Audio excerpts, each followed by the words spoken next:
दशा माता की कहानी। एक घर में कोई देरानी जेठानी थी। उनकी कोई औलाद नहीं थी। वे मेहनत मजदूरी करके पेट पालती थी। नेम धर्म व्रत पूजन कुछ भी नहीं करती थी। एक दिन दोनों सवेरे सवेरे गांव में आग लेने गई, परंतु किसी ने उनको आग नहीं दी।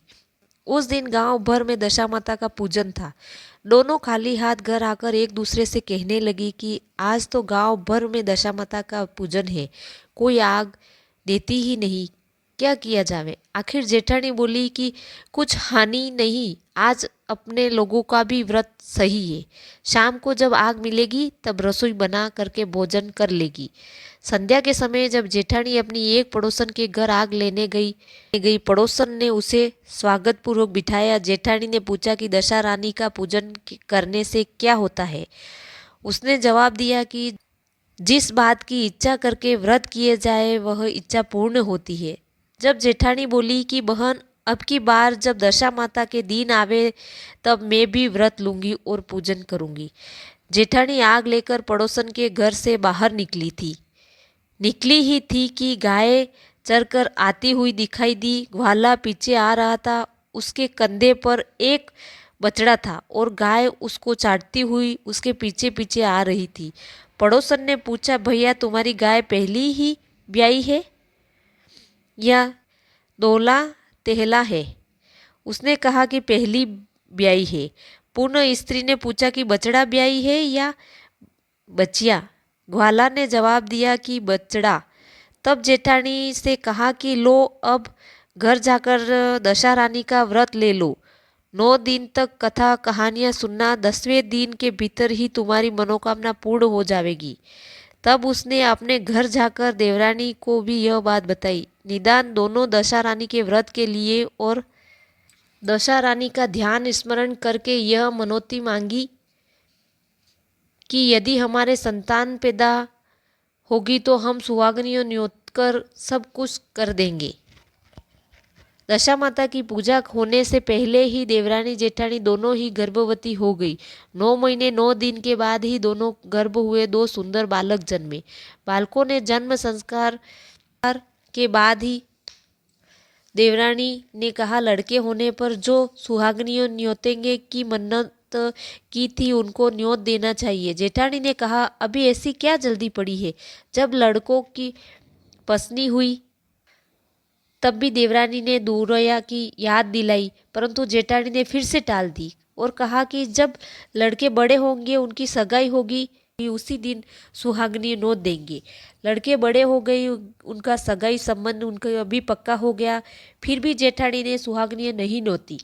उसने कहा कि जिस दिन लड़कों की शादी होगी उसी दिन सुहागनियां नोत कर उत्सव के साथ पूजा की जाएगी। तब देवरानी बोली कि बहन, तुम चाहो जब करना, पर मैं तो मंडपाचनाचन के दिन ही सुहागनियों को नोतूंगी। देवरानी ने जैसा कहा था वैसा ही किया। उसने विनायक के दिन ही सुहागनियां नोत दी, परंतु जेठानी ने कुछ भी परवाह न की। मंडपाचन के बाद मात्र का पूजन करके और बारात सजाकर दोनों दूल्हे ब्याने के लिए चले गए। जिस लड़के की माता ने मंडप के दिन सुहागनियां नोती थी उसका तो विवाह बड़ी धूमधाम से पूर्ण हो गया, परंतु जिसकी माता ने सुहागनी नहीं नोती थी उसके ठीक फेरे के समय दशा रानी बीच मंडप में हटाकर ले गई। दूल्हा को एकदम गायब होते देख कन्या दोनों पक्षों को हाहाकार मच गया। उसकी बाराती खाली हाथ घर वापस आई। उधर लड़की की माता बड़े संकट में पड़ गई कि अब यह अद्यब्याही लड़की किसके सिर मंडी जाएगी। पास पड़ोस की चतुर स्त्रियों ने लड़की की माता को समझाया और ब्याह का जो सीधा सामान बचा हुआ था उसे उसी लड़की के हवाले कर दिया। लड़की मंगते भिखारी लोगों को सदाव्रत देने लगी। एक दिन एक साधु तीर्थ यात्रा करता हुआ उसी गांव की ओर आया। गांव से बहुत दूर घने जंगल में एक बड़ा पीपल का पेड़ था। लोग उस पर पेड़ के पारस पीपल करते थे। उसी पेड़ में दशा माता का निवास था। साधु चलता चलता शाम को उसी पेड़ के नीचे ठहरा। वहां अंधेरा हो गया था। जब दिया बत्ती का समय हुआ तो झाड़ूदार ने आकर उसी पेड़ के पास मैदान में झाड़ू लगाई। फिर मिस्त्री में आकर जमीन चिड़की और माली ने आकर फूल बिखेर दिए। तब अनेक देवता अनेक प्रकार के पोशाकें पहने हुए आकर यथा स्थान बैठने लगे। सबसे पीछे स्वर्ग में राजा इंद्र का सिंहासन उतरा।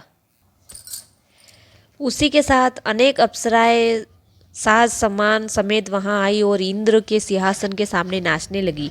उसी समय दशा माता उस अधब्याई लड़के को गोद में लिए पीपल के पेड़ से उतरी।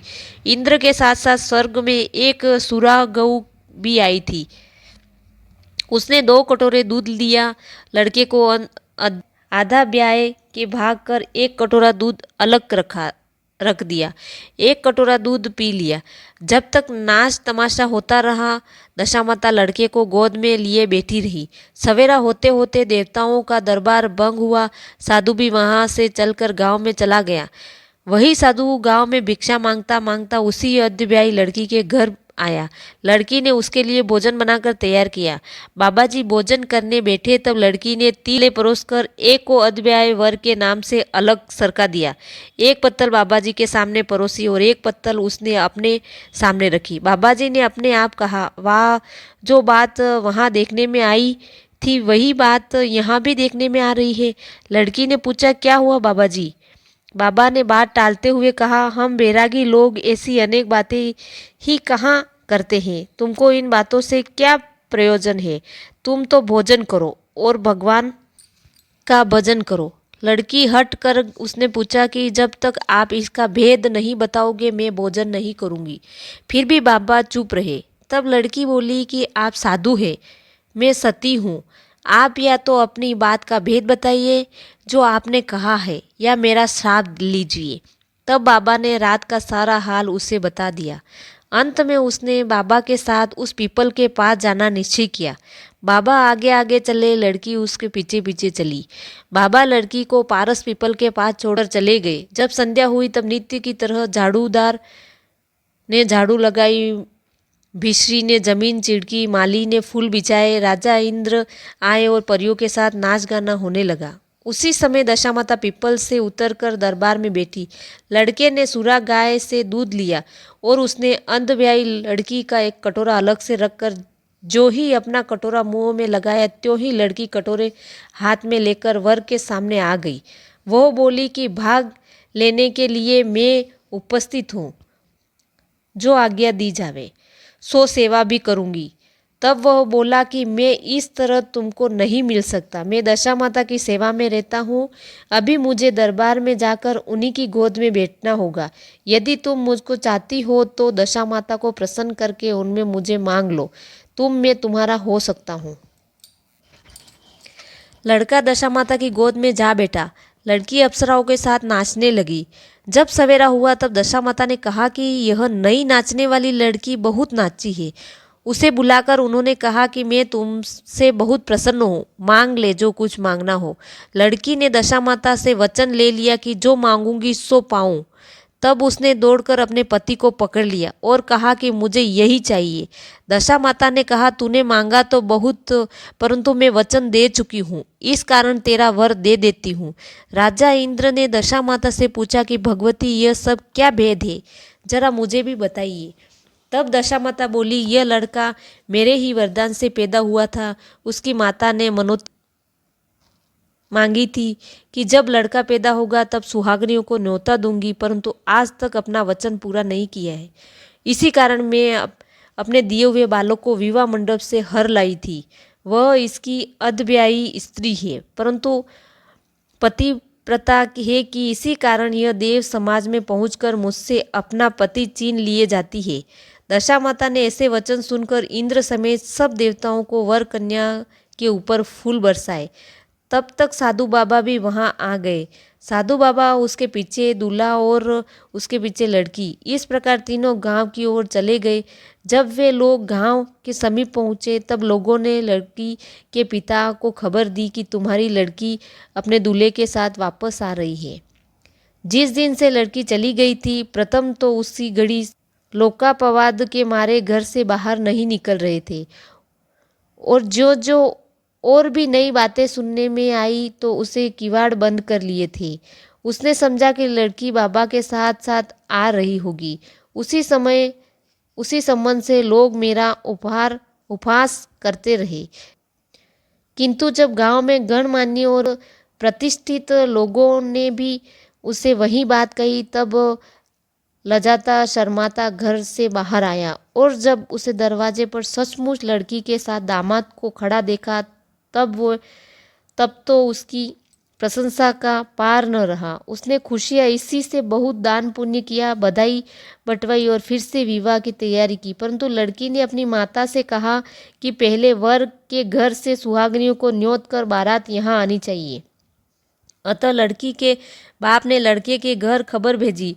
वहाँ सुहागनियों को न्योत कर बारात चली। बड़ी धूमधाम से विवाह हुआ। वर वधू दोनों अपने घर गए। दशा माता ने जैसी सती की दशा फेरी, वैसी यह कथा के श्रोता वक्ता आदि का कल्याण करे। जय दशा माता।